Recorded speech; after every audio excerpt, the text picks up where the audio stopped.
ก็สวัสดีทุกคนมื้อนี้เฮาสิมากินเมียงเนาะโอ้เดี๋ยว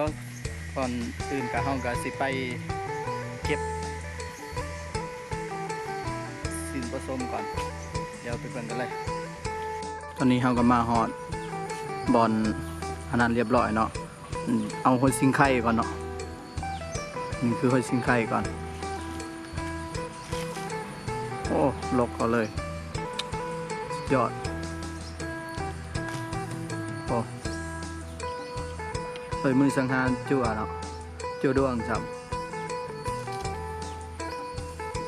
มันแดดอะไร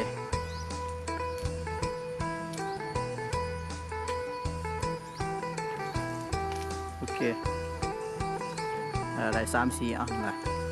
โอ้3-4 อันพวกเต็มเลยยอดเฮาได้มาแล้วเฮาก็ตัดเนาะตัดเอานั้นมันออกตัดเพื่อเฮาสิไปซอยจังหน่อยนี่ต้องตัดอันนั้นมันออกโอ้กล้องกับโฟกัสตัดให้มันตัดอันก่อนใบมันก็แทนที่ที่ไปขอดไหวอันนี้ตัดออกเบิด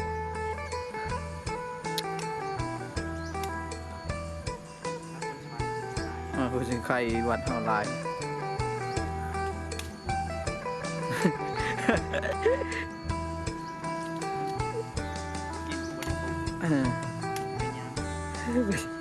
ผู้สิงไข่ผู้กินบริปูผู้บริกินตัดเนาะ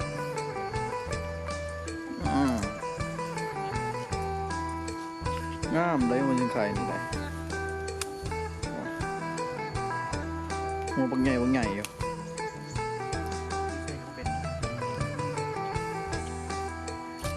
พ่อก็สำนะฮะพอแล้วขีปอกยังลายกระเดกกระดอกไปขาว let's go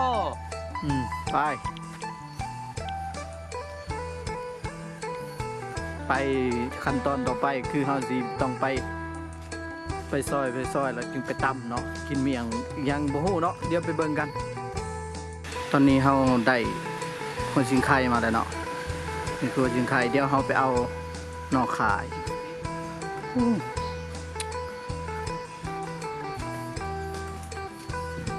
นี่คือหน่อข่า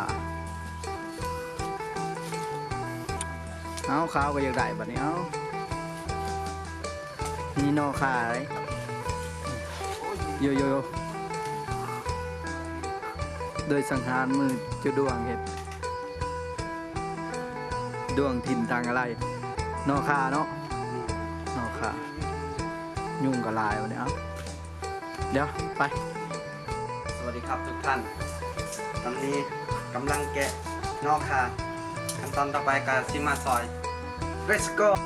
ขั้นตอนนี้เฮากำลังปาดเนาะซอยเนาะโอ้ยซอยให้มันอันนั้นก่อนมุนแล้วยิงมาตำอันนี้ซอยแกะ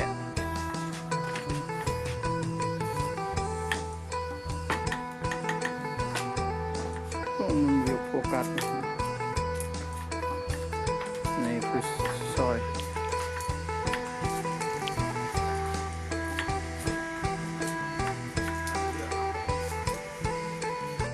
นี่คือผู้ซอยดีเป็นวันเป็นยัง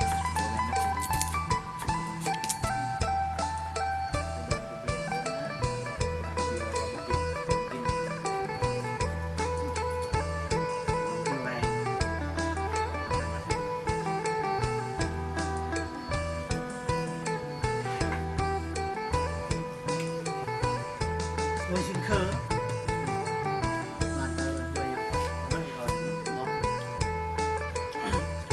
ขั้นตอน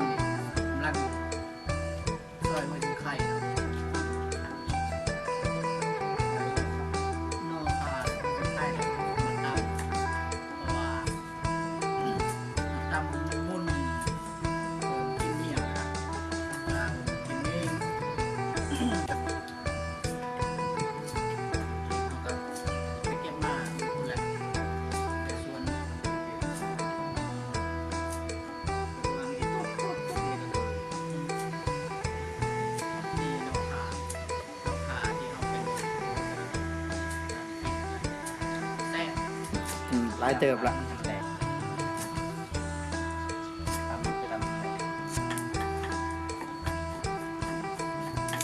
เดี๋ยวเราจะไปเบิ่งตอนตำเลยเนาะ Let's go ตอนนี้เรากำลังตำเนาะตำให้มันม้วนก่อนกูตำกับ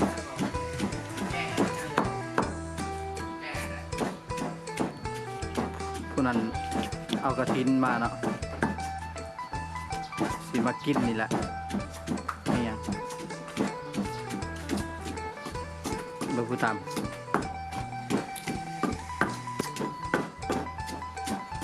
มันมุนคัก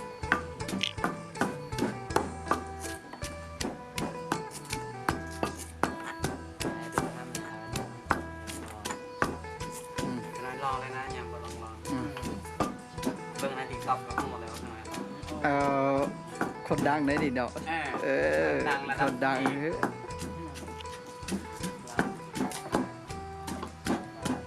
นี่กำลังตำมันมุน แต่มันกระทิมยัง แก้วมันเนาะเพราะว่า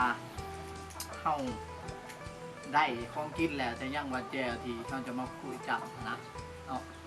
เดี๋ยวขากันจักหน่อยเนาะโอเคเดี๋ยว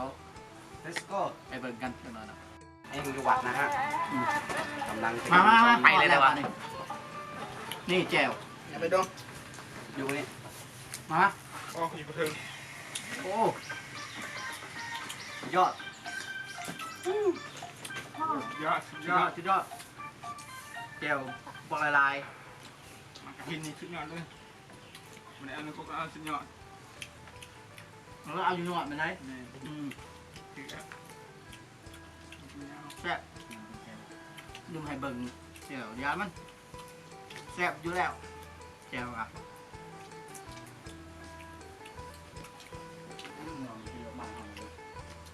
กัดกินเนาะมาใช่ไหม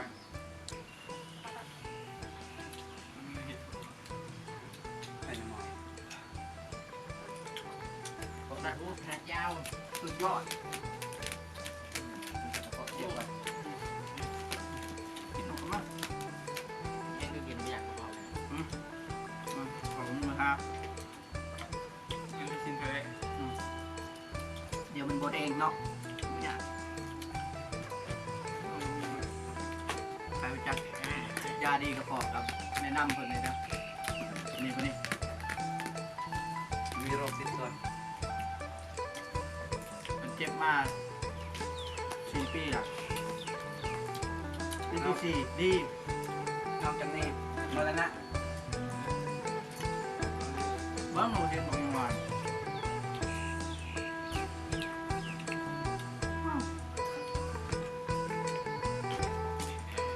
ยอด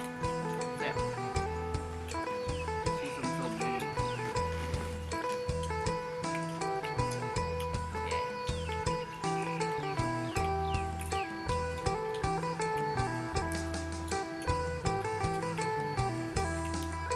น้ำไหลอยู่อ่ะ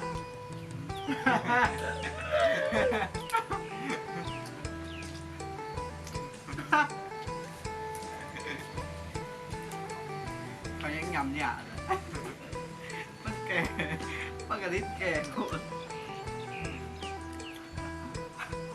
ยำกว่า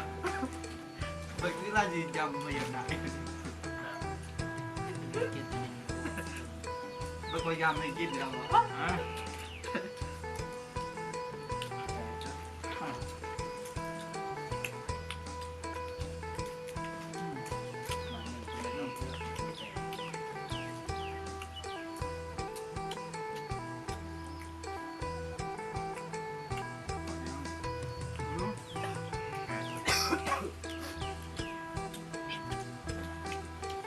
ทำสิบดกับปลอกเนาะไม่ยากหรอก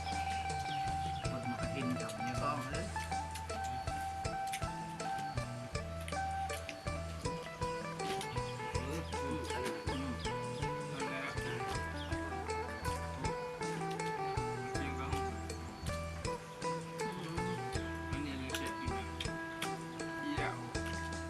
ยอด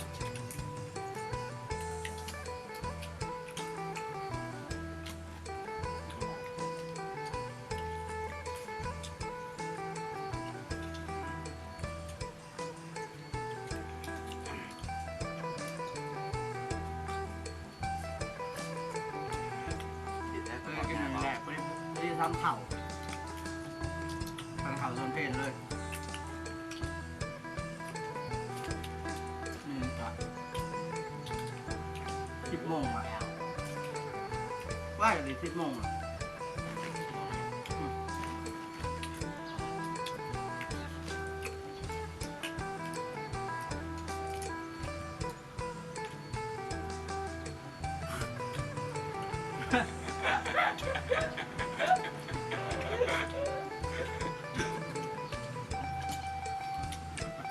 บ่ไหววะยังเบียกแหลมมันลอยข้างเนี่ย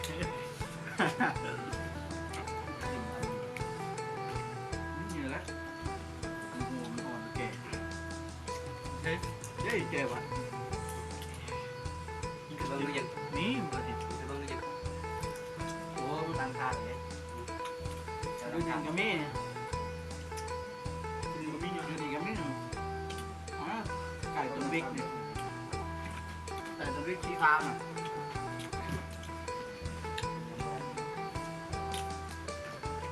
เดี๋ยวขึ้นเปล่าครับผมจะซื้อใหม่ไหมน้องมาเดี๋ยวก่อนเดี๋ยวมาออกบอกนั่นแหละเขาบอกให้ซื้อใหม่ไป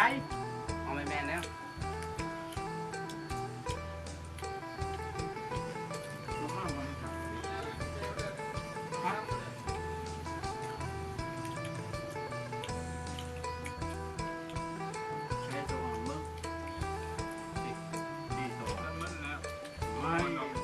ต่าง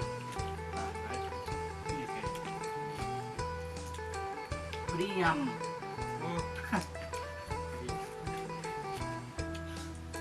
เสร็จเลย แซ่บเนาะ กินแจก กินแก่โอ้แก่ในมันใส่หมูสดเลย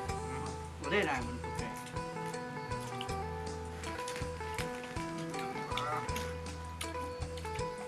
นะโบเซ่มา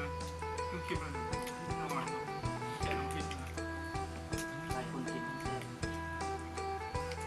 แนวนี้กินเขาคือโดนผู้ตากแข่งเขานอนแล้วเขาเกือบกิน น้ำมัน มันจะกินอาหารแต่ช่วงนี้มันมีอาหารแล้ว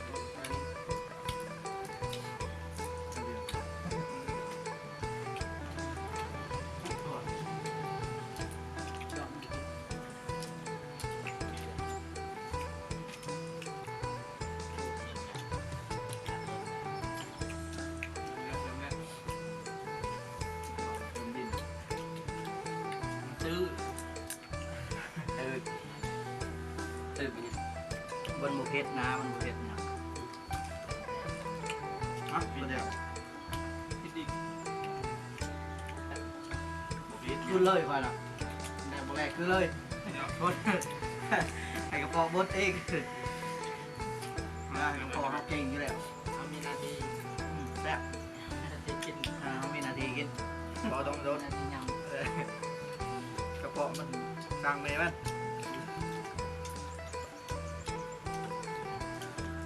หมดกระต่ายกันแล้วกันเราเนี่ยคนเดียวแล้วก็ตายมันกระต่ายกันเนี่ยก็เนี่ยหันชาอย่างวะเนี่ยตายมันกระต่ายกันถ้ามันยังมีชีวิตต่อมันก็ต้องเห็นเนี่ย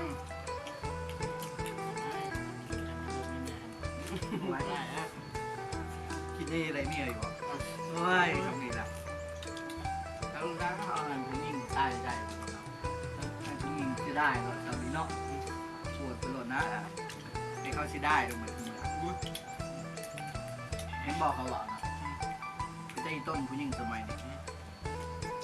รอเขาไปบวชเบิดขนาดไหน ดีๆไปบวช บวชเหรอ กูรอเป็นกระเทย คุณรอดิเป็นตาได้ขนาดแต่ว่าเป็นกระเทยเบิดเป็นเก้เบิดคุณดีๆนี่มามวดเป็นเฮาเองเนาะ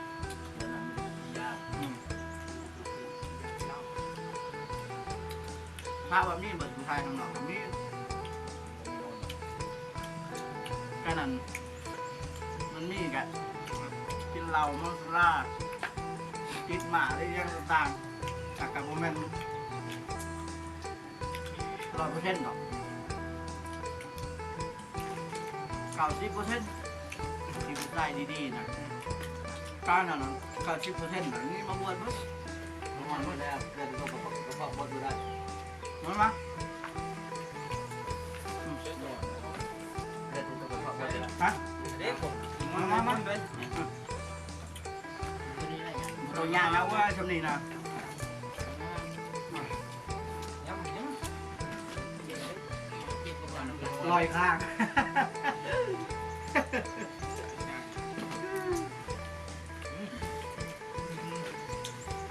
ยอดเนาะแสบลิ้น ง่ายอาจารย์นี่นะมันจะเป็นใคร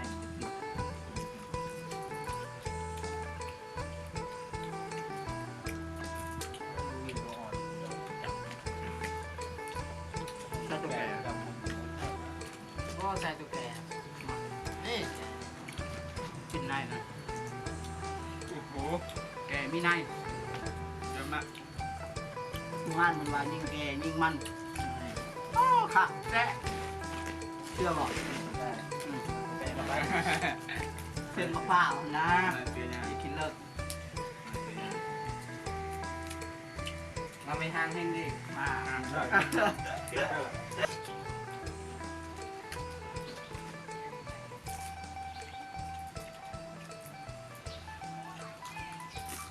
ขี้อ่ะ กินในนี่ แก้ไปแล้ว